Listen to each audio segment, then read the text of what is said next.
Hello everyone, Assalamu alaikum. I am Azanur Rahman Rob and welcome back to my channel. আজকে আমাদের ভিডিওর topic হচ্ছে ডব্লিউ.বি. Yeats অর্থাৎ William Butler ইয়েটসের একটি বিখ্যাত কবিতা দ্য লেক আইলস অফ ইনিসফ্রি। এটার যে সামারি সেটা আমি আপনাদের সাথে শেয়ার করব।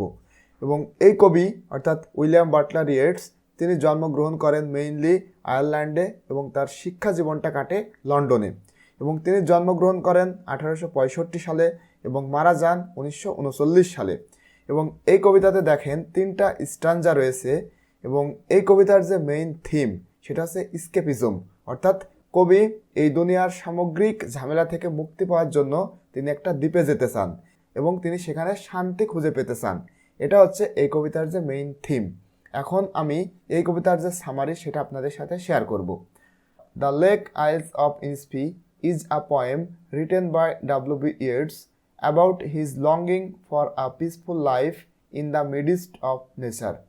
The Lake Isles of Innisfre এটা হচ্ছে একটা কবিতা যেটা মূলত W.B. Yeats লিখেছেন about his longing for a peaceful life in the midst of nature, মানে প্রকৃতির মাঝে শান্তিময় জীবনের জন্য তার আকাঙ্ক্ষা সম্পর্কে W.B. Yeats তিনি এই কবিতাটা লিখেছেন।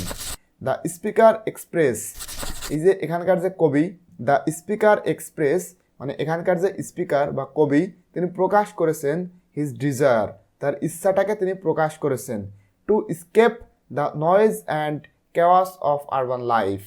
এই যে কেওয়াস অফ আরবান লাইফ মানে শহরের জীবনের যে ঝামেলা বা শহরের জীবনের যে কোলাহল এবং বিশৃঙ্খলা থেকে বাঁচতে তিনি তার ইচ্ছাটাকে প্রকাশ করেছেন and find solace on the small island of Innisfree, এবং ছোট দ্বীপে সান্ত্বনা খুঁজে পাওয়ার ইচ্ছা তিনি প্রকাশ করেছেন।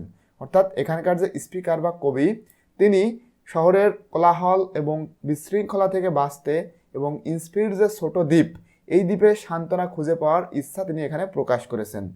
হি ইমাজিনস আ সিম্পল লাইফ, তিনি একটা খুবই সিম্পল বা সহজ সরল লাইফ কল্পনা করেছেন।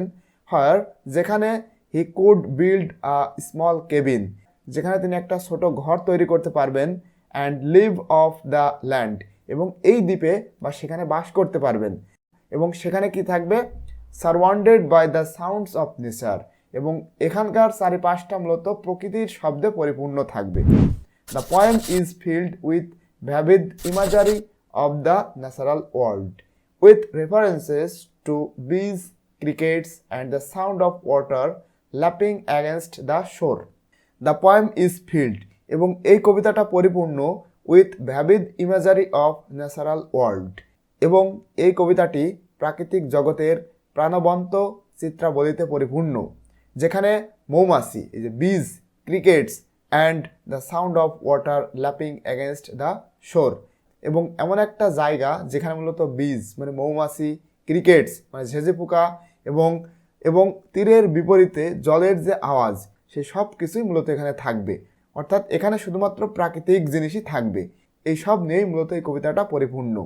আলটিমেটলি অবশেষে the speaker concludes that even in the midst of urban life, এবং অবশেষে বা পরিশেষে বক্তা এই উপসংহারে পৌঁছান যে এমনকি শহরের জীবনের মাঝেও he can find peace by simply imagining himself on the tranquil shores of Innisfree.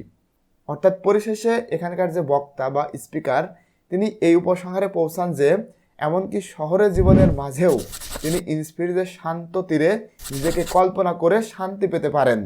The poem is a beautiful meditation on the power of nature to provide solace and inspiration, এবং কবিতাটি স্বস্তি ও অনুপ্রেরণা, সোলাস অ্যান্ড ইন্সপাইরেশন অর্থাৎ স্বস্তি এবং অনুপ্রেরণা প্রদানের জন্য প্রাকৃতিক শক্তির একটি সুন্দর ধ্যান বা এ বিউটিফুল মেডিটেশন। সুতরাং এটা হচ্ছে এই কবিতার যে সামারি সেটা। সো আজকের ভিডিওটি এই পর্যন্তই। ইনশাল্লাহ নেক্সট কোনো একটা টপিক নিয়ে আসবো। টিল দেন আল্লাহ হাফেজ।